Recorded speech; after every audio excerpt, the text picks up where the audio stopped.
पर क्यों हुआ? आपने बैठकर सोचा होगा, इतने दशकों से आप राजनीति कर रहे हैं। बिहार में हालांकि बहुत ज्यादा नुकसान नहीं हुआ बिहार में भी, लेकिन बहुत ज्यादा नहीं हुआ। पर राष्ट्रीय स्तर पर जो नुकसान हुआ वो क्यों हुआ? नहीं, देखिए, हमको लगता है कि हम लोग ओवर कॉन्फिडेंट हो गए कि प्राइम मिनिस्टर को 400 सीटें आ रही है और कुछ नहीं। एकदम मोदी जी को प्यार लोग, जनता, देश की जनता करती है। मोदी जी को ही प्राइम मिनिस्टर देखना चाहती है, इसलिए कोई गलतफहमी नहीं।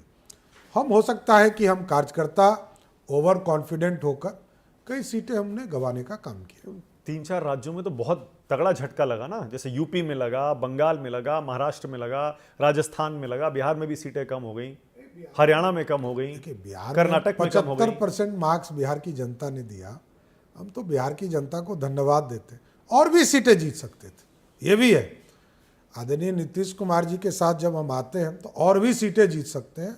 35+ तो आसानी से जीती जा सकती थी, इसमें कहीं दो मत नहीं। सिर्फ ओवर कॉन्फिडेंस नहीं है, आप मान लीजिए कि कुछ तो ऐसा था। नहीं, क्या था वही तो जानना चाहता हूं, क्या देश जानना चाहता है। क्या धर्म की तरफ नहीं, जाति की तरफ ये मैंडेट है?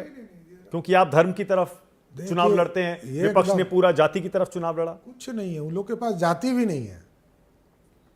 पहले तो 99 वाले नेता के पास अपना जाति बताने लायक नहीं है।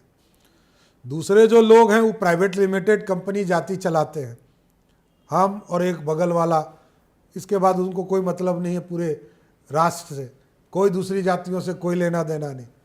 बस चुनाव के समय जगते हैं, चुनाव के समय उम्मीदवार बनाते हैं। चौधरी जी, चुनाव खत्म हो गया, उनकी सीटें बढ़ गई, आपकी कम हो गई। नहीं, मैं तो मान ही रहा हूं कि हम ओवर क्यों हुआ ये? मैंने कहा ओवर कॉन्फिडेंट पर हो सकता है हमारी सीटें घट गई, लेकिन बड़ा स्पष्ट है आज भी मोदी जी प्राइम मिनिस्टर है, ये जानना चाहिए।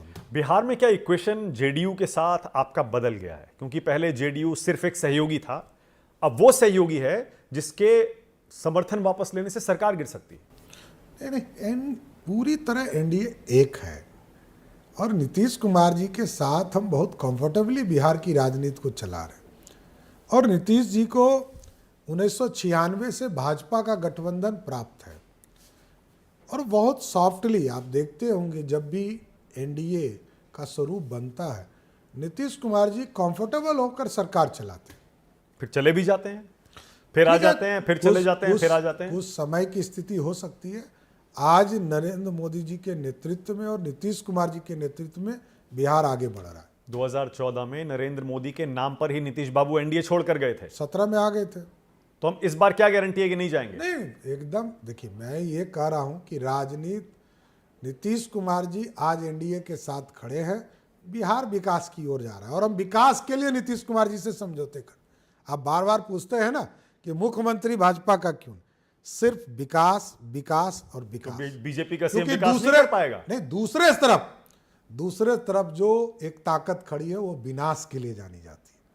तो बीजेपी का सीएम भी तो विकास कर सकता है। करेगा, आगे आएगा, मौका लगेगा, जरूर करेगा। पर इस बार क्या गारंटी है कि नीतीश बाबू नहीं जाएंगे एनडीए छोड़ के? नहीं, हमको तो कहीं नहीं लगता है, आपको लगता होगा तो आप जाने।